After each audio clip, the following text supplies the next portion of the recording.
અશોક પટેલ આ ત્રણ દ્વારા વિવિધ કાર્યક્રમો કલાના થતા રહ્યા છે। આ સંસ્થા છે એ દર વર્ષે ગોવામાં પણ ચિત્ર પ્રદર્શનનું આયોજન કરતી રહી છે, ઘણા વર્ષોથી ચાલે છે।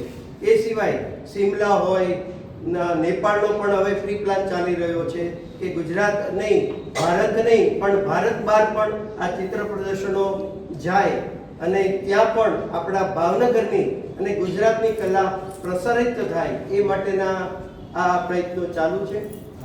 એ સિવાય રાજકોટમાં પણ 8 થી 10 પ્રદર્શનો આ AAA દ્વારા થઈ ચૂક્યા છે। ખાસ તો 8મી માર્ચની વાત થતી હોય ત્યારે છેલ્લા 8 થી 10 વર્ષથી આ ચિત્ર પ્રદર્શનનું આયોજન કરવામાં આવી રહ્યું છે। એક વખત તો 222 222 એ આંકડા સાથે પણ મહિલાઓનું ચિત્ર પ્રદર્શન આપણે રાજકોટમાં કરી ચૂક્યા છીએ। ચિત્ર એ સર્જન જે છે એ એવી વસ્તુ છે કે જે ભાવ સાથે જોડાયેલી છે।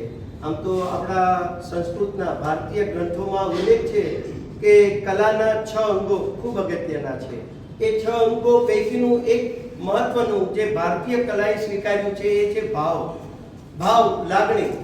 અને એ જ્યારે વ્યક્ત સરસ રીતે થાય ત્યારે સ્વાભાવિક છે કે કલા અને સમાજ બંનેને ખૂબ લાભ મળે છે। ગયા વર્ષે અમારે મનીષભાઈ જે ડીવાયએસપી છે એ પણ અહીંયા આવ્યા હતા, તો એમણે એક સરસ વાત કહી કે કલા એવી વસ્તુ છે કે જે અમારો ડિપાર્ટમેન્ટને હળવું કામ પાડે છે। એનું કહેવાનો મતલબ એમ હતો કે આ ક્રાઇમ જે થાય છે એ જો કલા હોય ને તો એ ઘટે। એટલે કે કલા છે ને એ સમાજને સુદૃઢ બનાવે છે, સુસંસ્કૃત બનાવે છે। અને ખરેખર તો કલા છે ને એ પ્રેરક, સર્જક આવું ઘણા બધા વિષયો સાથે સંકળાયેલું છે।